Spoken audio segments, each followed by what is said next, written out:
is definitely true. Also, I started off. I mean, I did read this. I'm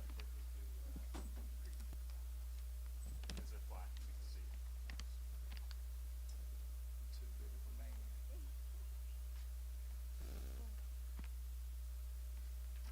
All right, well, we're live, guys. Great stuff.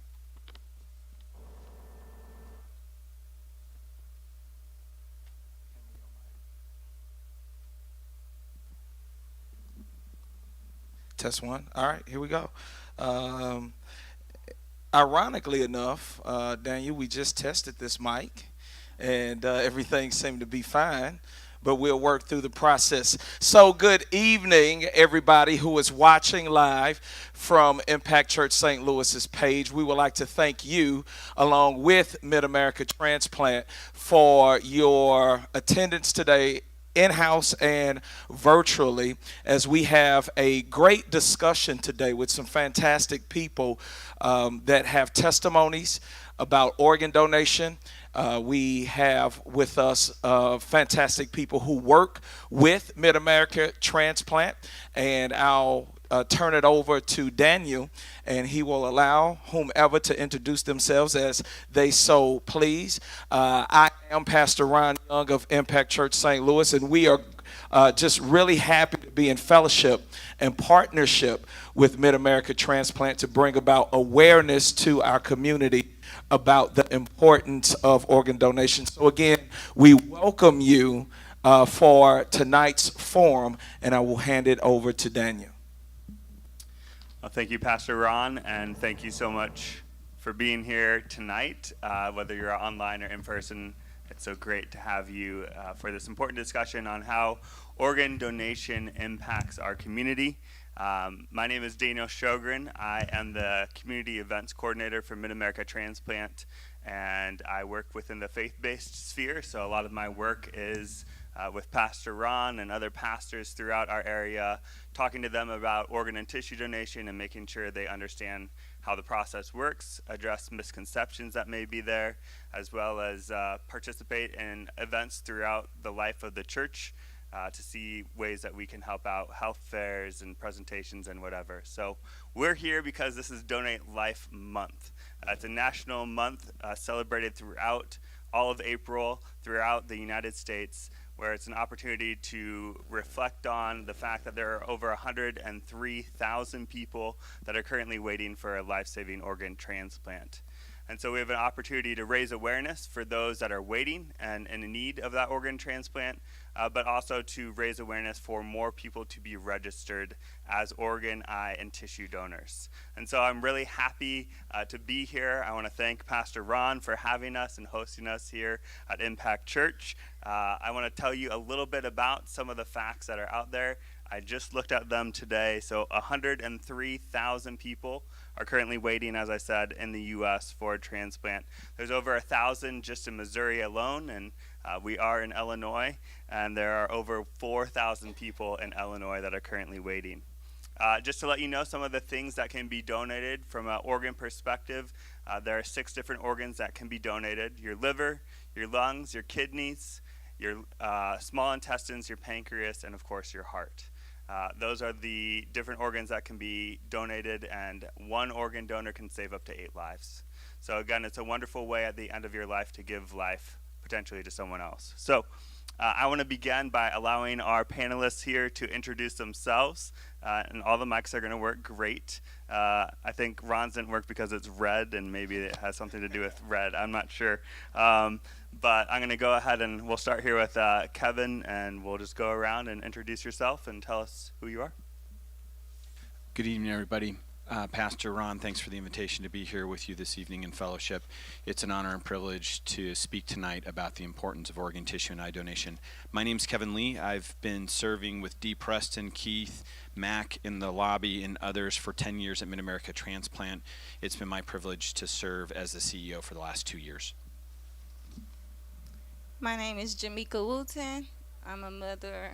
I'm a mother that chose to be a donor that saved 7 lives, and I'm happy to be here today.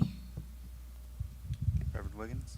And my name is Anthony Wiggins. I pastor the church, New Salem in Decatur, Illinois, and I am a 6-year kidney recipient of a kidney transplant. Thank you all for being here. We have a variety of questions, and then at the end of our time, we'll also take questions from the audience as well as those online. You can go ahead and start sending in those questions now if you would like.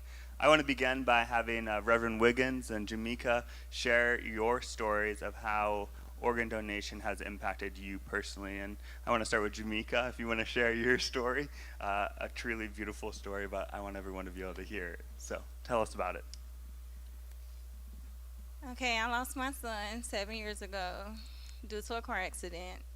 I never questioned God when I was 16 years old, when I got my driver license, when they asked me did I want to be a donor, be on an organ donor. I said, of course. What could I do if I'm gone, never knowing that I would actually have to donate my son's organ? On December 30th, I lost my son.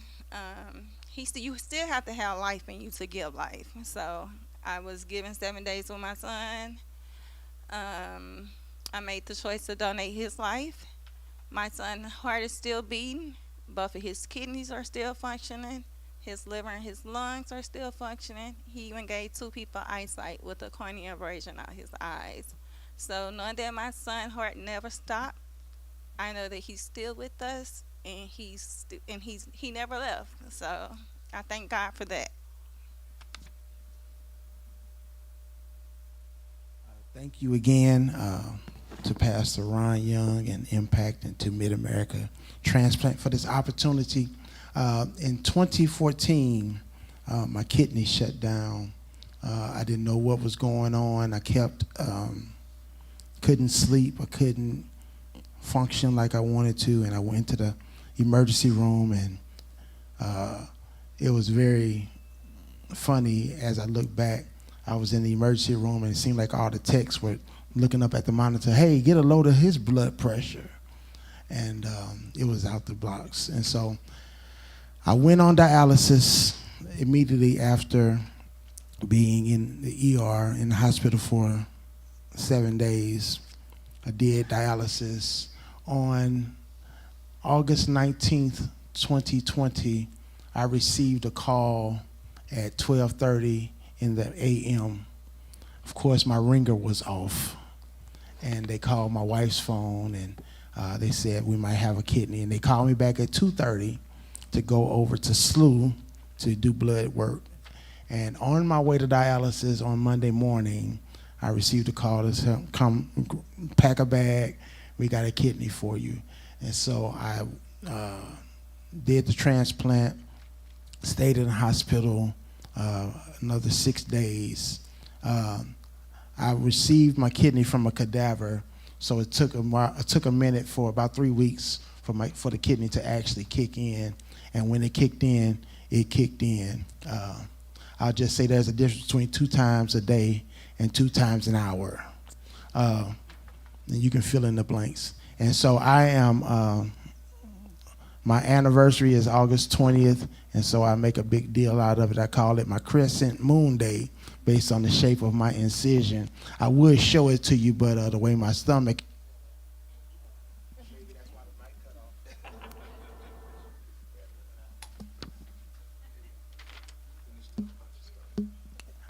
No, you don't need no more about my stomach. What you see is what you get.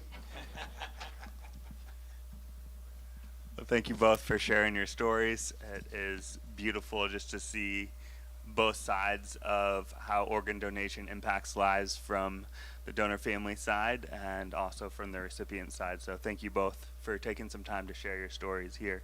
As a quick follow-up question, have either of you gotten to share your stories within your congregation or within your community at all? I actually, God is so good. 6 months after losing my son, I work in the medical field. I run an urgent care, and a man came in with a broken toe. And one of my coworkers asked me to go put a post-op shoe on the patient. So I went into the room, and the patient stated, I asked him what happened to his toe, and he said he was playing with his 16-year-old grandson, and he ran into the wall, and his wife pushed him to urgent care.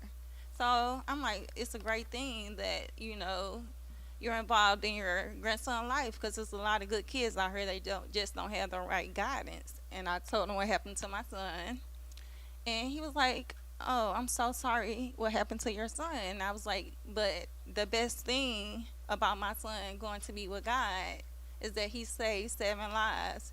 And you just said you were it was 7 days, right? My son lived 7 days. He saved 7 lives, and this is the 7th year. Seven. The number seven means completion. So this man walked into my life 6 months after I lost my son with a broken toe. And I put his post office shoe on, just telling my story. And he was like, "When was the dates again?" I lost my son, had his accident December 13th. He went to be with God December the 20th. I laid him to rest December the 30th. The man stood up. He said, "I just received a kidney 6 months ago." I said, "Your name is not Robert. You're not the man who sent me the letter that when you got the phone call 3 days before Christmas, your wife fell to her knees because they found the kidney for you." He bust out crying. I ran out the room. But God, because he lifted up his shirt and he showed me his wound. So I know what that wound looked like. And I know what an impact of being an organ donor feel like, to know that my son's heart is still beating. He's never left. So he's still living within 7 people. That's wonderful. Thanks for sharing, Jamaica. I'm always sharing my story. I tell it. I'm not ashamed to tell my story. Whenever let me go back. In 2010, I had a brain aneurysm, and I make a big deal out of January 29th, which is my life day, which I call it, and August 20th is my crescent moon day, as I said. And so through me sharing my story, people who have had brain issues and brain surgery and brain tumors, and people who have gone through dialysis, gone through kidney issues, they reach out to me asking me, did I deal with this, or did I experience this? What happens when this happens? And so it's important for us to tell our stories, because you can't give a preacher a mic without them sharing some preacher stuff. The Bible says they overcome by the blood of the Lamb and the word of our testimony. And so when we share our testimony, we don't know who's affected by what we share, and that may be the shining moment that they need in order for them to continue to go forward. So I'm always sharing my story. That's a long yes to that question. Thank you both, and that ties in really well to where we are, which is a church, a place of faith. And I want to ask Pastor Ron here, as the resident pastor of this house, how does one's faith play a role in making those difficult decisions around end of life and healthcare? I think actually both of them answered the question, right? Pastor Wiggins and Jamaica, right? It's definitely a pleasure meeting you. I've been knowing him for some years. Your story is just literally overwhelming. And I think, I could have this eloquent answer about faith, but I think we just saw a live body with the both of them. And all you hear, and I'm just putting a little focus on her for a minute, but all you hear is God. When my son went back to see the Lord,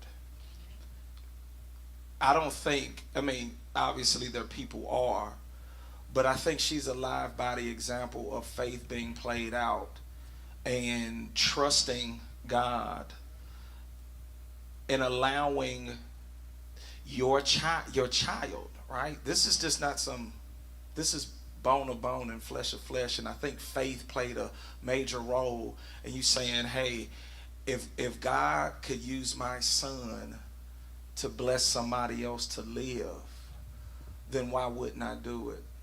And to hear that story of 7 and 7 and 7, and that's three sevens, and those are two different numbers of completion, right? And so I think for all of us, I think we just really need to hone in on the fact that God is able and capable of doing magnificent things, but he also calls people to play a part in this earthly process of bringing the kingdom to earth, right? So we cannot just look for this utopia in the sky. God gives us accountability, and we have a part to play and participate in making sure kingdom moves forward on earth. And it also means making difficult decisions by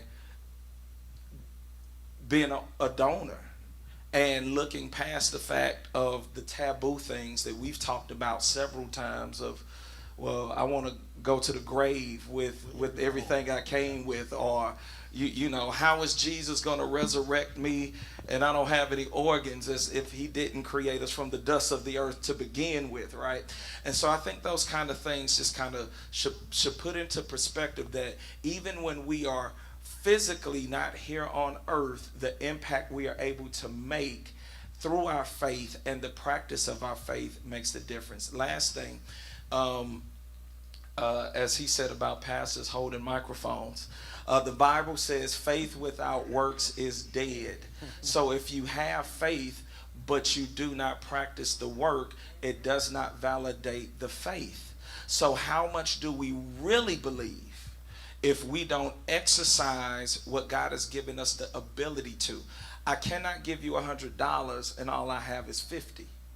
But if I have 150, I need to put, I'm not going to just tell you, Daniel, I'll pray for you and send you on your way. No, I need to pray for you and give you what you need to exercise that faith. And she did that, and he's a recipient of that. And I have a cousin who literally just got a heart 2 weeks ago. And he coded several times. And he would tell me that he would look out the window waiting on a helicopter to come to bring a heart. Wow. So faith is major because faith also gives hope. And that hope keeps us living day by day. So that's just a short end, literally, of a long story. Yep. Well, thank you for giving us that pastoral word as well. And I look forward to that $100 that I'll be getting from you later here today. So, Yeah, you spoke I want to transition over to Kevin. Kevin, as the president and CEO of Mid-America Transplant, can you talk a little bit about the role that Mid-America has in organ and tissue recovery? Well, first of all, I'm not sure how I got on this panel tonight because I've been blown away by everything that's been shared. And I first and foremost, you know, I'm not a pastor. I'm a recovering middle school teacher. But it does make me think, though, to your comments, Pastor Ron, about St. Francis of Assisi would say, preach the gospel at all times, use the words if necessary. Yeah. And how your actions just speak to me about building the kingdom for those other 7 recipients, and how many Thanksgivings and Christmases that you gifted to them and to their families. And that ripple effect of your yes has impacted thousands of lives. Yeah. His gift is not just for those recipients, but everybody who loves and cares about him. His legacy is so huge that it's tough for us to really comprehend how much you've given and how much he's given to everyone in the community, and all the good acts that those people do as living proof that the Holy Spirit is among us. He most definitely is. A lot of people don't know, and they say, I'm going to go with what I came with. You would never go with what you came with. I'm in the medical field. And you have to be embalmed. Those organs don't go with you. You have to have life to save a life. You only have a matter of seconds to save a life. So if you can save a life, please donate. Amen. I've been wearing this bracelet for 7 years. It means the world to me. And like I said, I work for Quest Diagnostic. I see kidney recipients, heart recipients. I see it every day. And I thank God for placing me where he placed me, because it keeps me going. And I know somebody shared life, not only me, but a lot of us should think about donating your life? So, Mid-America Transplant is the organ procurement and tissue recovery agency that serves southern Illinois and eastern Missouri, and we have really three primary roles in the community. One is public education and community outreach, which Dan and Impact Church have so graciously worked with us and invited us into your community tonight. We also do high school outreach and education. Dee Preston Anderson is in the second row immediately to my right. She is a fearless warrior for advocating in DMVs across 84 counties that we serve and works with hundreds, if not thousands, of high school students each year to better educate them. So that's one of our primary roles in the community. The second is we work with the hospitals, and unfortunately, when a hospital is required to call us when they have a patient on a ventilator and there's not loss of neurological or brain function, and we go to the hospital, we talk to the nurses and doctors, and we evaluate the individual to see if they might be medically eligible for organ donation. If and when appropriate, after talking to the doctors and the nurses, then we would talk to the family.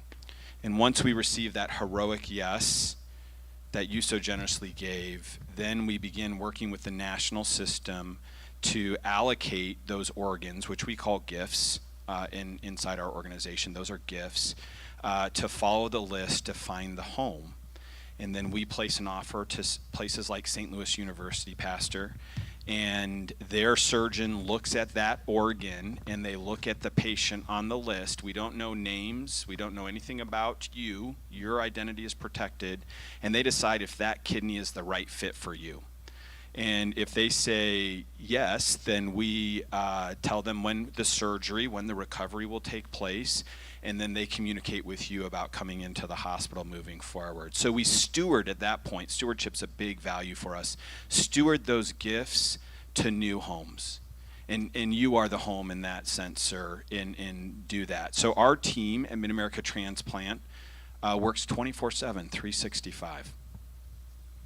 And we have the honor of working with just over 4,000 donor families for tissue, like corneas or organs last year across our region. Midwesterners are historically very generous people. They say yes at higher rates than other parts of the countries, the coasts, not to throw any shade on the coasts, but Midwesterners tend to be very generous, and it's our honor to work with them each and every day. I'm dangerous with the mic too as a recovering middle school teacher. I could go for hours. Dan told me I have to sit on this stool and I'm not allowed to wander off it. So I just wanted to let you know. Got to make sure we keep everyone in check. We got 3 pastors and a middle school teacher up here and a nurse. Who's the other pastor? We could all talk. So Who's the other pastor? I am. Yeah.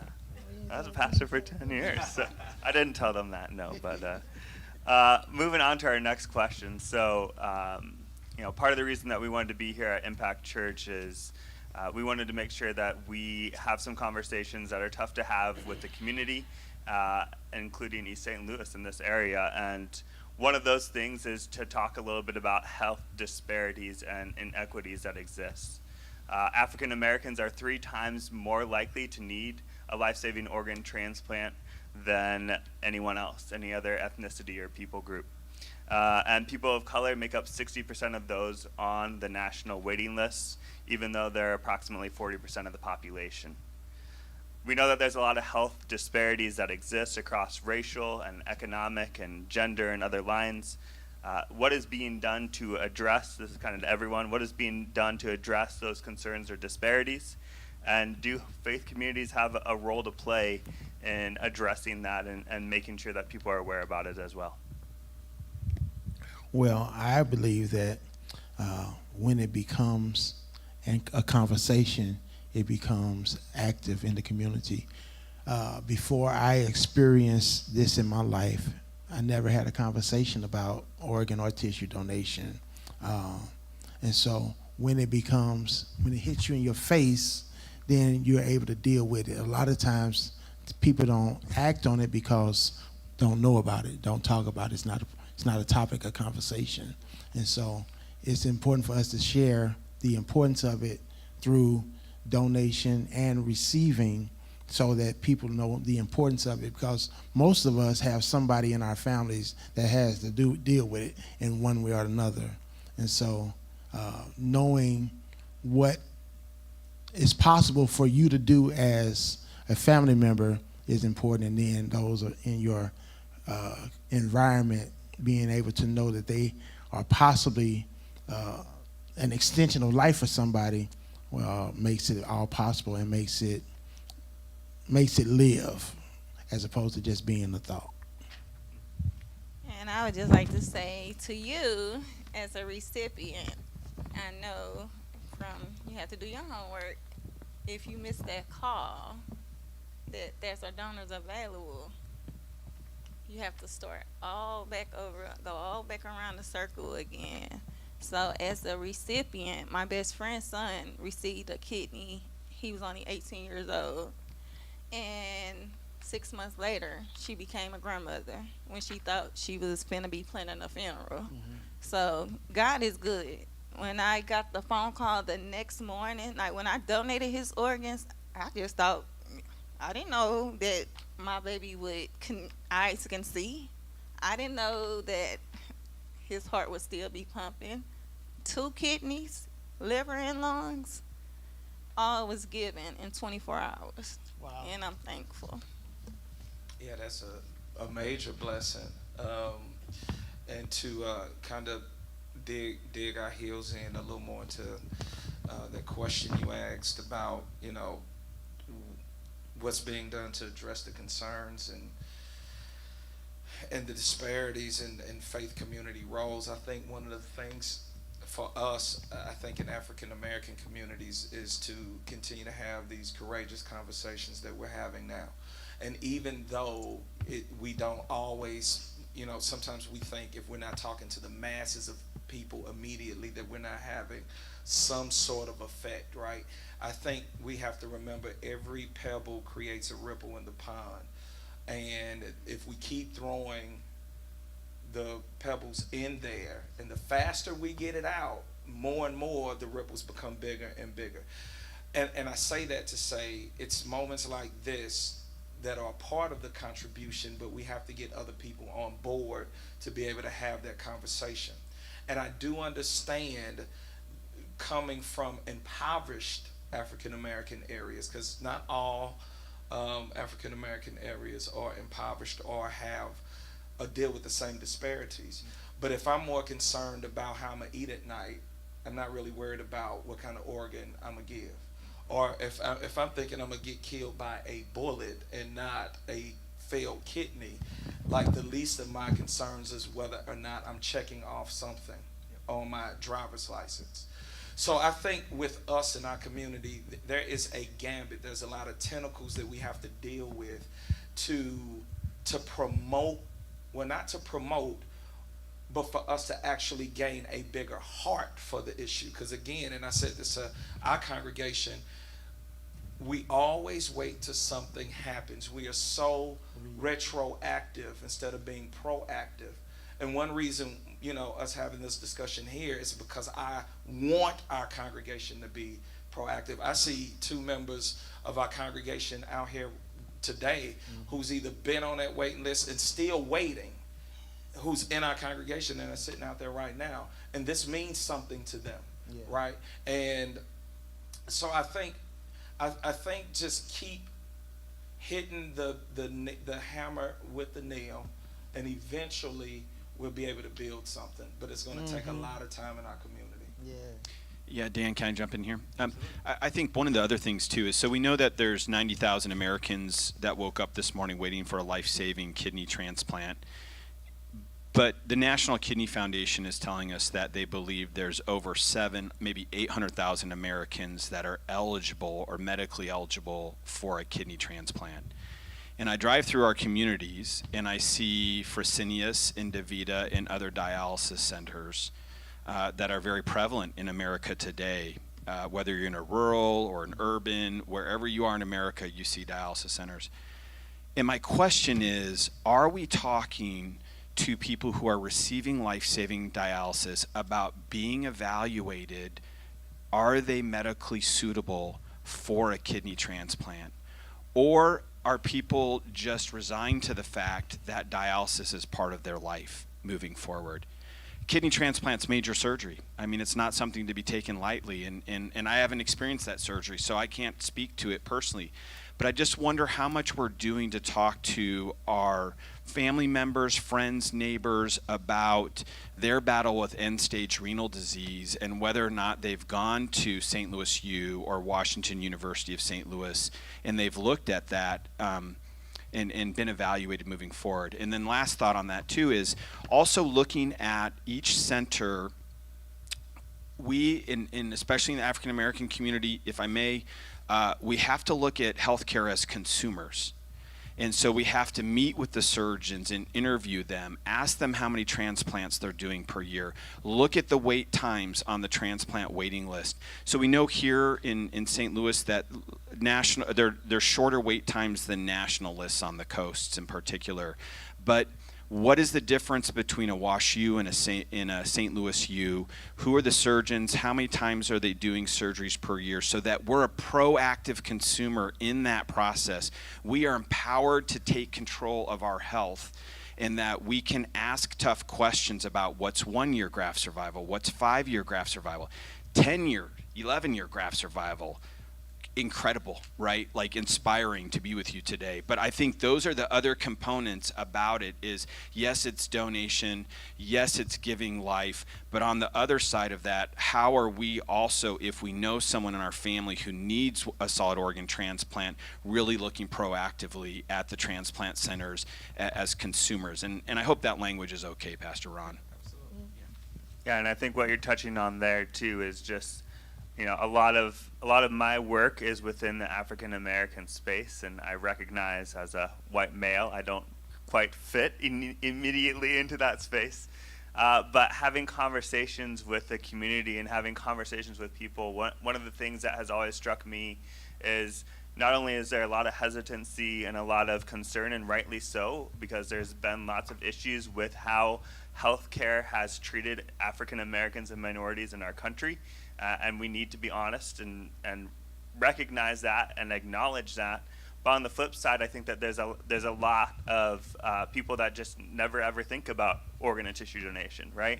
And like Reverend Wiggins said, and like Ron said here, it's just not something that we think about until we come to a point where we need it. And so even as you're saying, Kevin, now on the backside is making sure that we're educated, making sure that we're aware, making sure that we have that knowledge, because that helps improve outcomes, that helps improve whatever we receive if we do end up needing that transplant, making sure that we are as informed as we can be. And I always talk when I'm engaging with community is whatever decision you make, it's your decision. Make sure that you're informed and educated around it, because too often we don't have that information. We don't have that education. I was a registered organ donor when I got my license. I had no idea what that meant until I came to Mid-America Transplant. I had no idea what that even looked like. And so there's tons of information and knowledge that I lacked. And I think that's pretty common for most of us as Americans. And it's just something that we need to become more educated about. Yeah. I was going to stick to the rules of 3. Let 3 other people talk before you go. So, sorry. No, go ahead. Well, I think, too, and just to build upon that, is to talk about those who care about you, about your decision, right? So that they can honor that wish, right? So that they can make an educated, informed decision at the hospital when you pass. And they don't want to make that decision, but if you've talked to them about that, it empowers them to make that decision to honor your wishes. And so we see that every day, is that we work with families. Our team works with families around the region every day, and they just never talked about it. And so that's left the husband, the wife, the brother, the sister, the mom, the dad guessing if they're not on that driver's license there as well. So it's really that second part of talk to the people who love you. Yeah. Go ahead. And to kind of add to what you said and kind of what Kevin mentioned as well, how you were just talking about information and knowing. One of the things I didn't mention, for no particular reason, is that I get the privilege to be able to sit on one of the boards at Mid-America Transplant and to to learn more. I think my first board meeting I went to, I was like, oh my gosh, like everybody in the world needs to know what is really happening. And Remember that kid in school who sat in the front row of class and just asked questions all day? That was Pastor Ron. yeah, and I learned one page out of a 100-page book that day, but it was so phenomenal. And then walking through and touring with you, Kevin, and learning, it really just builds a heart. And so what I thought I knew, I didn't know, and even what I know now, I still don't know because there's so much to learn about it. But what it does, the exposure of the knowledge draws you in even further of seeing the importance. And I have mentioned to several people about the work that Mid-America Transplant does, the importance of organ donation with other pastors and other leaders, and I appreciate you have somebody in Daniel. He's gonna call. He's gonna make sure. Man, I'll be like, dang, I don't have time for another meeting this week. But he is doing what he is supposed to do. And hats off to you, Kevin. Man, you are a brilliant president and CEO, and you have a real heart for what you do. And listening to him in those meetings, even as an African American, it just gives hope and courage that it has the love for humanity has nothing to do with color, right? In those moments, and to see that in people like you helps me influence others to trust the system when we see people with integrity. So thank you for that. Just to move on, we're talking a lot about knowledge and information and being aware of organ and tissue transplantation and how the process works. So just back to Jamaica and to Reverend Wiggins, can you talk a little bit about what did you know about organ and tissue donation before and after both transplant and then as a donor mom? What was that experience like? What did you know? What did you learn? And what has that been like since? I think God kind of prepared me for what happened.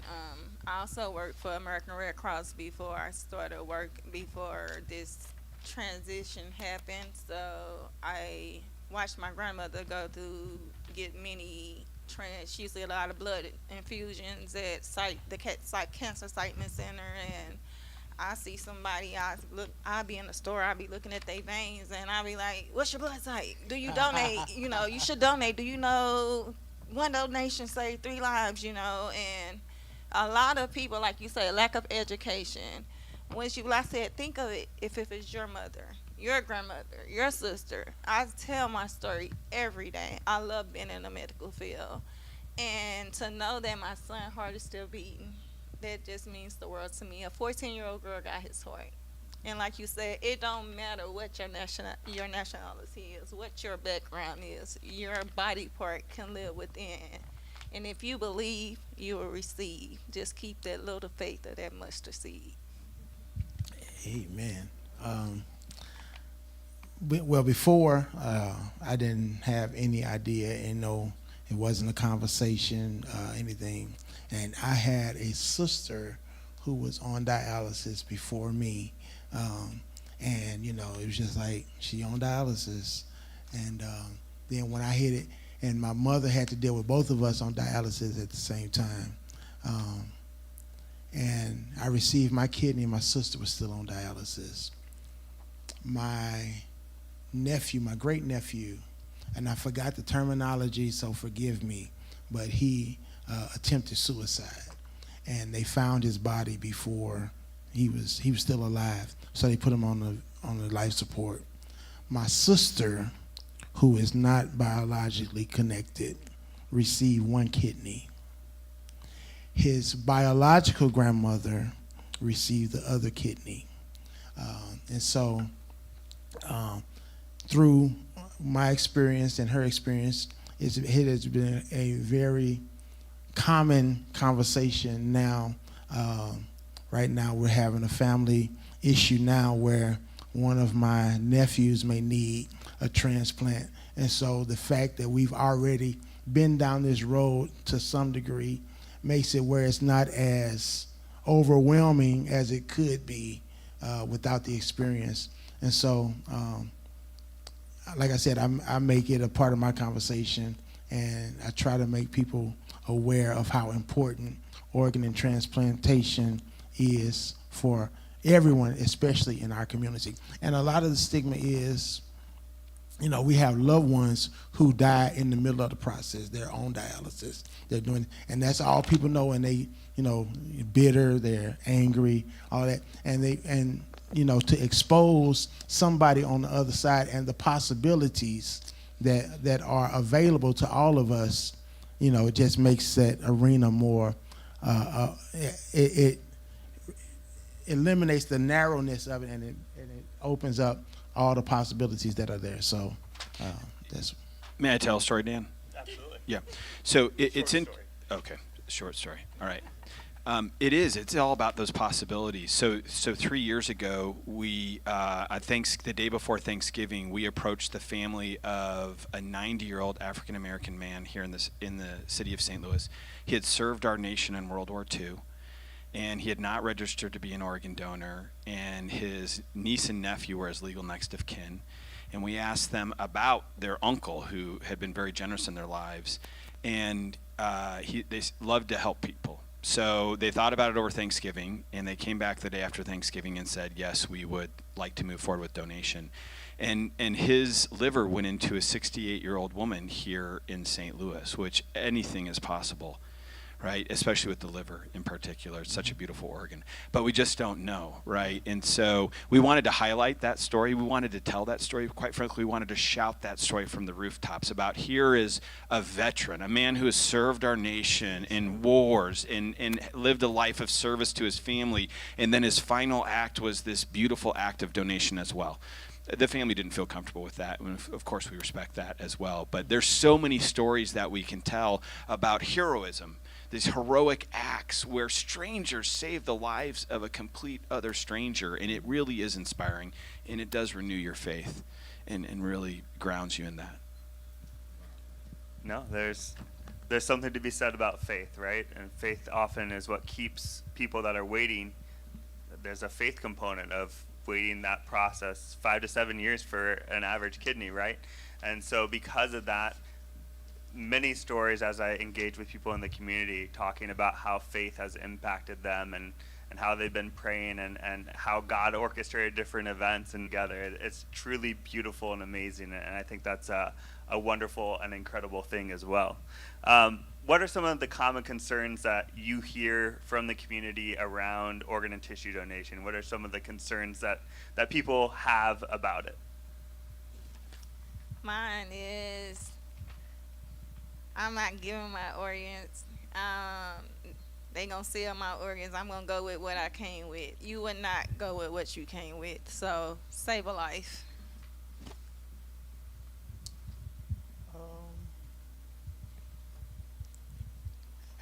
Well, a lot of it is not knowing. What you don't know, you're afraid of.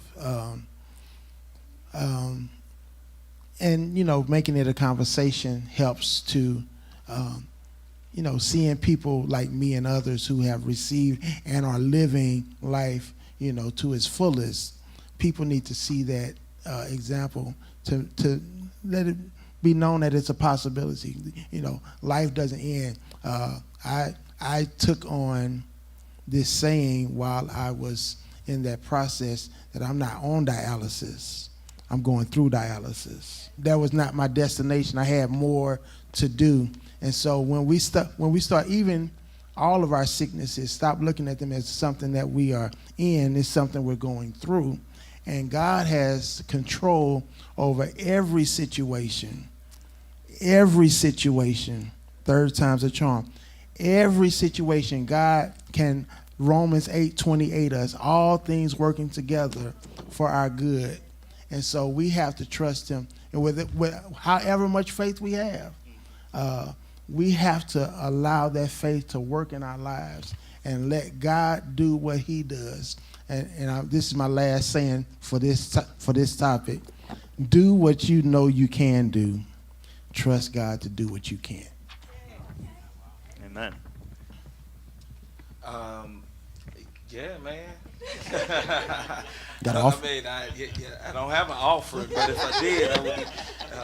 You got That tears running $100. down her eyes. I'm like, okay, we're live. I can't run out and get the tissue and bring it back. But no, I think too, with everything that's been said that's outstanding, I think we got to get past the urban legends of things, right? You know, especially growing up, you know, black in the hood. Yeah. You know, don't you sign up for that, because if you get sick and go to the hospital, they go kill you just to Just to get your stuff. Look, everybody out there in the audience like, yeah, that's one of them, right? And so there's this fear factor that cages us from helping, right? So that fears cancel out any faith that allows us to move forward. And so what it does is it handicaps a community, and the undercurrent of that is disparity. You know, they'd be more quick to kill off a black person, and you know, and that comes from residue of other things. Okay, so it's not just about that one thing.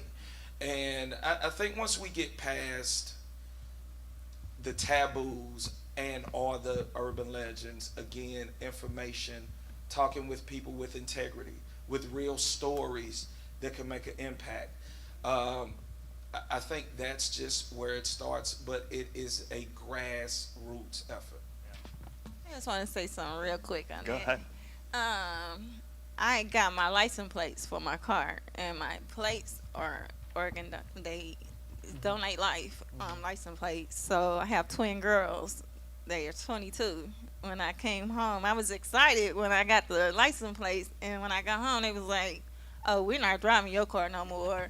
They gonna kill you because of your license plates say donate life." And I had to explain to my own daughters, you know, if they take my life, they can't use my organs, you know. So, you know, it does make a difference. You know, you have to educate your kids, your family, your friends, your church, your job, your outside resources. It is very important. Yeah, one of the common misconceptions that I hear, and I know this doesn't exist at Impact Church because everyone here is super young, having been here, right? Everyone's super young. One of the ones I hear most common, especially from church folk, is, well, you know, I'm too old. I'm too old. No one's going to want any of these. You know, these aren't any good. And so I love to share the story of the fact that Mid-America Transplant has the oldest donor in the United States, for sure, maybe the world, 98-year-old gentleman that was able to donate his liver. And so I tell people all the time, I say, age is just a number. And you don't know what medical advances may occur between the time that you pass away and now. And it may be that right now you weren't able to, but 5 years from now when that time comes and God takes you home, maybe at that point there's been some medical advancement and you are able to. So I say, don't rule yourself out. I don't care about your age. I don't care about what your past is, and I don't care about what diseases or things you have going on, health problems you have. Don't worry about that. Don't let that impede you from potentially saying yes. Say yes and let the medical professionals figure it out from there. That's their job, and they'll be able to do it a lot better than you'll be able to do it on this side of it. Kevin, you have anything to add? No, that was great. I think some of those misconceptions, unfortunately, are really reinforced by Hollywood in particular. Squid Games has not helped us. And Grey's Anatomy, quite frankly, doesn't help us. I mean, Grey's Anatomy is kind of, if you want to get me wound up at Thanksgiving dinner, just bring up Grey's Anatomy and organ donation. You know, it just doesn't work that way where necessarily there's a patient in one room and a patient in the next room moving forward. So I do think it is grassroots. This is a contact sport. It is a relationship sport. We have to build relationships eyeball to eyeball, handshake to handshake, in communion, in community with each other, to build that level of trust, to move beyond that fear and that residual residue, as you described, to really bring people in and bring integrity to the process as well moving forward. And so we do provide tours of our facility, and we do share with what's going on, and we do introduce people to our registered nurses and our doctors that take care of your loved one to maximize how their organs function to ensure that they're there. Short story? Real quick? Can we hold it? Can we Okay. hold it? Okay. So, Okay. yeah. I appreciate it. I appreciate it. But I want to also honor other people's time as well. So we are actually running out of time. I do have one more question that I really want us to get to before I want to also open it up to potential questions from the audience, either on Facebook or here in person. So this one's Pastor Ron, Reverend Wiggins, you can weigh in as well. But what is the role that congregations, as Kevin said, grassroots, what is the role that congregations can play in raising awareness and educating around organ and tissue and eye donation? So I think, we've been saying it over and over, right? Information. And moments like this is one, right? If we get more churches to do this, what would that look like? It doesn't have to obviously be the same panelists, but whatever that effort is. Kevin just said something. Well, before I get there, what I've also discovered about the information and helping, this is going to sound silly, but it's true. There are a lot of people that have limited organs to kidney and liver. They don't even, there are a lot of people who do not know all of what you can donate. Mm-hmm. And I think that's one issue, because we limit what that looks like. Maybe heart, right? But people don't think about skin and eyes and other things that, because in that vein they'll say, well, if I'm sick or I feel like I got a disease, I can't be used. But there's so many other things that can contribute, and so that part. But that's tied to something Kevin said, and I'm going to do this because he said we give tours. I am going to attempt, and we can have further conversation about it if it's feasible or plausible. I want to get people in our congregation to take a field trip, to go there, and I'll invite other churches who want to go and tour that facility for information. I will put something together for us at Impact Church to at least start that initiative to help people be able to see if you all are willing to teach. Yeah, we absolutely are. We can meet you on Saturday, we can meet you on Sunday, we can meet you in the evening, we can meet you in the morning. We'll offer some fellowship. We'll have some of our clinical team speak to you. Dan, Dee, and I will be present, and we'll take people in small groups on tours to see the ICU. We'll look at the organ OR, and we'll talk about the eye bank and where the gifts of cornea. The gifts of cornea are so important, and in the United States we're so generous. The United States needs about 186,000 corneas a year, and Americans far outpace that in their generosity. And so the very best corneas are used here in the U.S., but then we can find homes through the Lions World Vision Institute for corneas in 70 countries. So we have people in our community that have given the gift of sight in India, in Pakistan, in South Africa, in Namibia, in Nigeria, all through the world, which is really inspiring. So we'd love to show you the eye bank. We have a phenomenal eye bank team, and really talk to you about the gift of cornea as well. But absolutely, Pastor Ron, that invitation is open, and let us know what works for the community, and we will work with your schedule to make that happen. Reverend Wiggins, anything you want to add? I know you're also a pastor. What role do you think congregations have in advocating for organ and tissue donation, but also even talking about prevention? Just making it a focus, the same way the first day of football season, you wear your football jerseys. You have your soul food dinners at the end of February after Black History Month. Just make it a focus. Make it as important as you make anything else. And when you do that, you get that momentum, get that snowball going down the hill effect. But if you never do it, it never gets to the front of the docket. And so just making it visible and talking about it. So those types of things would make it, active in the congregations. One thing I'm really excited about in my role is that I have an opportunity to interface with a lot of different congregations throughout our area, and something that I wanted to do was how could I provide resources for congregations, not just around organ and tissue donation, but also around prevention.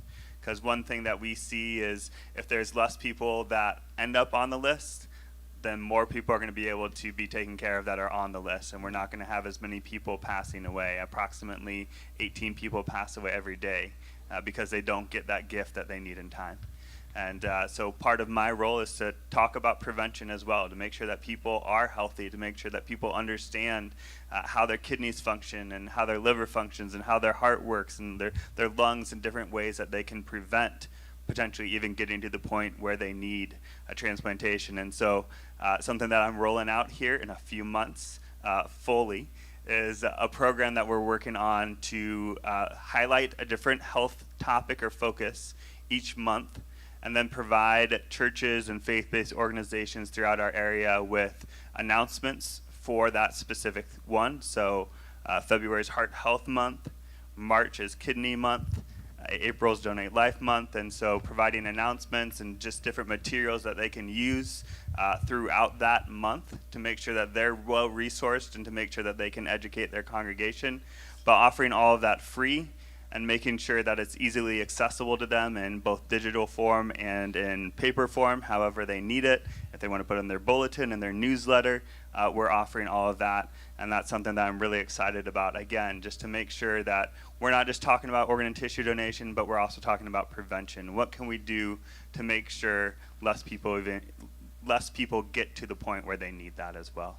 And so I'm excited about that. I'm excited about getting the opportunity to go out into the community and say, we're not just asking things of you, here's something that we're given to you. And I think that's really important for us at Mid-America to do as well.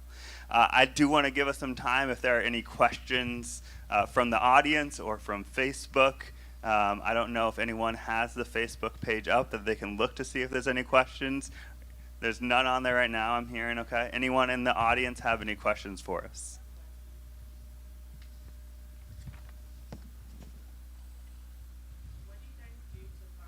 Living donors? Yeah, so that's a great question. I would like to point to my friend Keith right here in the second row, who Keith saw was it on Channel 5, Keith? Channel 2, an appeal for a living donor. He decided that he would become an altruistic living donor, and a year later he ended up donating his kidney to the woman who was highlighted on the television show just by chance as well. We have seen living donation, ma'am, across the United States remain largely flat over the last decade.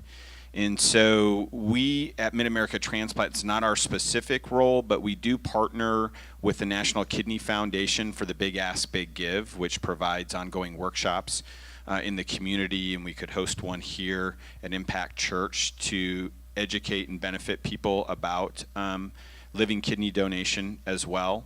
And then we continue to highlight throughout the region both living donation programs, largely with Dr. Krista Lentine at St. Louis University, who's recognized nationally as a leading expert in the space, about how do we educate people altruistically about living kidney donation as well. And certainly living kidney donation, the graft, is often has a higher survival rate moving forward. And so that is something that we are interested in. But as an industry as a whole, we are, or as an organization and as an ecosystem as a whole, we're struggling to figure out what are the key points to motivate more altruistic living kidney donors in the U.S. beyond approximately 6,000 a year that take place today.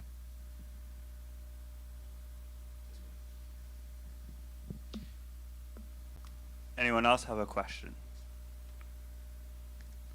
Okay, right. so I do have a question. Yeah, go ahead. What would you advise a family who may be concerned about the financial aspect?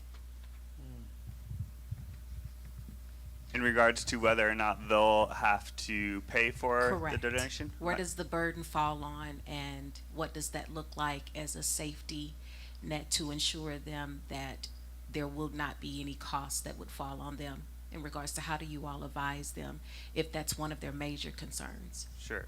So are you referring in terms of potentially becoming a donor themselves? Correct. Okay. Yeah. So I can speak to that a little bit. Kevin might even be able to speak to it more, but the reality is that no cost for the donation process are actually placed on the donor family. So as soon as we move to a donation process, all of those expenses, all of those costs, any tests, anything that's done, that all goes to Mid-America Transplant. So as a donor family, as a donor mom, you're not going to see any of those costs. You will not be responsible for them. It will have zero impact on your family. We want you said yes. We want to honor that yes and that gift and make sure that that is a big enough burden. Just to be able to say yes is a huge gift to us. And we want to make sure that we do everything to honor that and to honor that family. And so there's zero cost incurred when you choose to be a donor yourself. Sum it up, Mom. Yeah, just the minutia on that, ma'am, is that your hospital bill comes over to us, and we look at that timestamp when you said yes, and from that moment forward, we then inform the hospital that we're responsible for all those costs. That step often takes place before that bill goes on to insurance to ensure that your insurance is not billed for any hospital expenditures that are related to the organ donation process. For those who are interested in organ donation but also want to have an open viewing, we do provide a service through Bowie Funeral Homes to do reconstructive embalming. So often times if you're working with a funeral home that doesn't work with a lot of organ donors on an annual basis, doing the reconstructive embalming once the heart or the liver, the lungs have been taken out is a skill they might not be practicing on a regular basis. So we do provide that at no cost to the donor family as well. And so your loved one after organ donation would go to Bowie for reconstructive embalming and then would be transported at our expense to the funeral home of your designation, which we would have identified before we went into surgery. So you would have told us everything that you wanted before your loved one would go to surgery, whether your loved one was going to go to cremation or they were going to the funeral home and then where that funeral home is.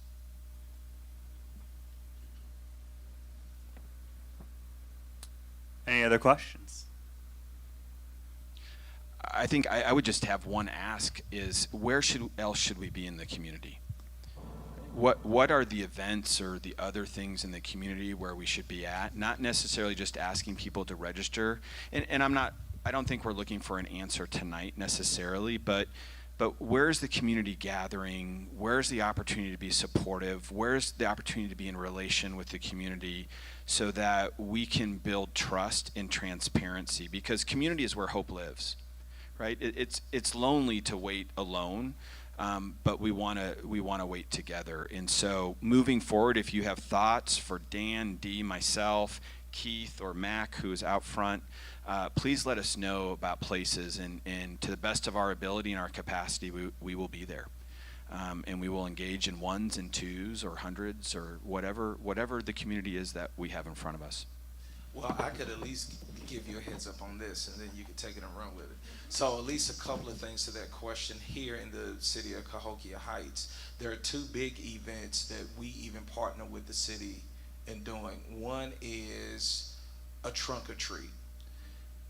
People from all over the community, by the hundreds, come to get candy, okay? And that's during October. The other big event that we partner with, because we were doing it just solo, was like, hey, well, why we're giving out hundreds of book bags, we could do it with the city as well. It's the back to school drive. And so those are two big events that I know in Cahokia, and we hold it at the new recreational fitness center that is top notch here in Cahokia. And hundreds, I mean, the cars are lined up down Camp Jackson Road, and they have vendors and etc. there. So I think that'll be a good start at least here. Yeah, I think we'd be interested in the backpack drive in particular. Candy, preventative health. We might be able to help with a little candy. I think if we were there talking about organ donation in front of kids, moms might not be too excited to see us. That might not be a great look for us. Touche. But backpack drives, D, yes? Yeah, we are on it. Okay. And then too, now, just FYI, we have partnered with Southern Illinois Healthcare Foundation and Touche Regional Hospital. And during Thanksgiving, we did, this past year was the first year, and we're coming back this year with 1,000 turkey giveaway. And so we also have screenings outside. You know, all of that. I think that'd be a perfect time too. Yeah, we love to be in the community doing preventative health screenings, partnering with National Kidney Foundation of Illinois and others to really better educate people on how to take care of their kidneys, maybe manage their type 2, type 1 diabetes and other issues that are impacting the community. So, yep, we would be interested in that as well, and appreciate the opportunity to partner with you in this community. I just like to say one more thing. These bracelets are you can always get them. It's been 7 years on my son's anniversary. Every year I call Mid America, have them mailed to me. I still, when I see this bracelet, if I'm feeling bad, if I'm down, and I just see this bracelet, it'll turn my night into day. So keep these out. They are helpful. 7 years. If I lose it, Mid America, I would speed there. Like these catch eyes. They really do. Yeah, and we are an inquisitive people, meaning we nosy. If they see that, they're gonna ask what you got that on for, and so that gives you an opportunity to share what it's about. And so things like that are simple, but they can become significant. And that kind of goes back to something that we really pride ourselves in at Mid-America Transplant, which is we want to continue to take care of our donor families. You are heroes. You said yes. We want to honor that gift, and we want to do anything that we can to support you. We have two incredible ladies, Emily and Nikki, that work with our donor families to support them. And if you need bracelets, if you need anything, they're there. They handle correspondence and all kinds of things for us. They do workshops, all kinds of ways that we want to make sure that if you choose to make that yes, if you choose to say yes to donation, we want to make sure that we help you. We provide you with grief resources, and we do everything that we can to take care of you because we want to honor that gift and that yes. As we close up here, I don't know why anyone would potentially still be on the fence about donation, but let's say theoretically if there was someone still on the fence about potentially becoming an organ and tissue donor, what advice would you give them? I'm going to start just personally as a former pastor and in a church myself. I always love to give the analogy of what did Jesus say are the two greatest commandments: to love God and to love your neighbor. And the best example that we have of that is the cross, right, where Jesus gave his life for us and made that sacrifice possible. And so I tell people, I believe as a Christian, one of the ways that I live out my faith, one of the ways that I obey and follow in the footsteps of Jesus is I choose to love my neighbor by at the end of my life, when this body I no longer need, this side of heaven, it's just going to go away and nothing good can come of it anymore. If some part of it can impact someone's life and potentially save a life or change a life in some way, I want to be able to do that. I want to be able to do that. And so I encourage you, if you are a Christian, I think it's a way for you to live out your faith. So that's my advice. That is my push as a former pastor. And I'll let everyone kind of take a moment to provide what advice would you give?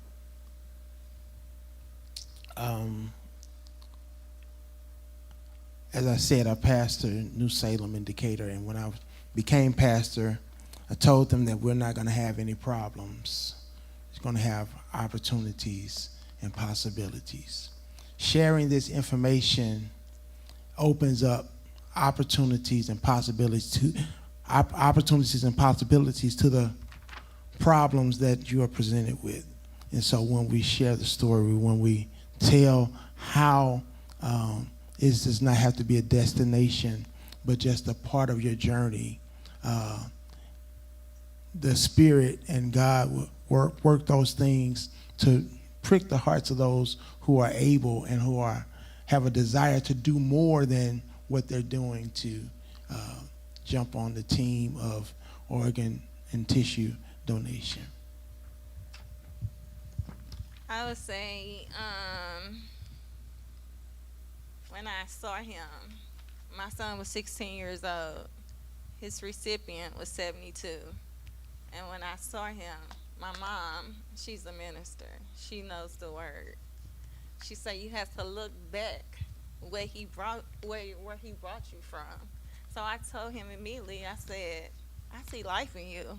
When I saw my donor, 6 months, the kidney donor, 6 months, and I look at him today, he wasn't able to drink water. He has a glow. He can sing. His wife is retired. He's a grandfather. He's a dad. He's a husband. And he's living life. So just seeing it and being a child of God, obedient child of God, I just thank God for the heart. Man, not much to say there. Right before I defer to Kevin, I think not to be like a used car salesman, but I think I will probably start with a level of accountability, a pondering question and thought to a person when I'm speaking one on one. Right, I will probably start by asking, "How big is your help?" Like literally, like how big is your help? How far are you willing to go to help somebody survive and have a great life on this earth? And then based off that answer, I think I will have a leeway into having further discussion, because I think we probably don't think about that often. Like, really, how far are we willing to go? Because we are human beings, we love to receive grace, but we got a hard time giving it. And I think that will be a starting point of kind of leading people to that direction. Okay.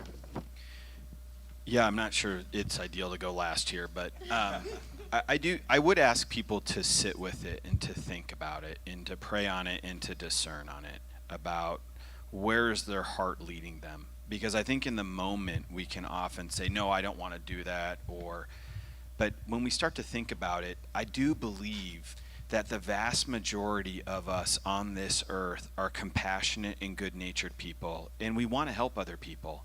And we just have to get comfortable with the idea that this is one way that we can really help people and really help our community. Because I do think I'd like to just kind of end where we started, which is just thinking about the ripple effect of your son and those 7 people he impacted, plus 2 corneas. So that's where 9. We're talking about 9 people who have gone on in all likelihood to do great and wonderful things in our community, in this world, living out their faith and really being a living example of the gospel walking amongst us moving forward. And that's powerful. That's powerful. That's the best part of who we are. And this is what unites us as humans. It doesn't divide us. We've got to move through the divisiveness. We've got to unite with one another. And this is a way we can do it. And it's just such a powerful thing. So, again, I would just ask you to think on it, pray on it, discern on it. Talk with your pastor. Talk with those who love you about it. Well, I want to say thank you to our esteemed panel here, to Kevin, to Jamaica, Pastor Ron, to Reverend Wiggins. Thank you so much for your time tonight. Thank you to Pastor Ron and Impact Church for hosting us. We're so grateful for your willingness to do that and for having us here. Again, this is Donate Life Month. Please reach out to us if you have further questions. You're welcome to reach out to myself. You can actually get a hold of me through Ron if you need to as well. He has my number. He knows how to reach me and vice versa as well. So, but we just really want to encourage you, again, whatever decision you make sure you make an informed decision. If you would like to become a registered organ and tissue donor, you can go to sayyesgivelife.org. It takes about 2 minutes, and you can register today. But thank you for your time. Thank you for being here. Thank you for joining us online. I hope this has been informative. I hope you've also enjoyed just hearing some really incredible stories of how donation truly does impact our community.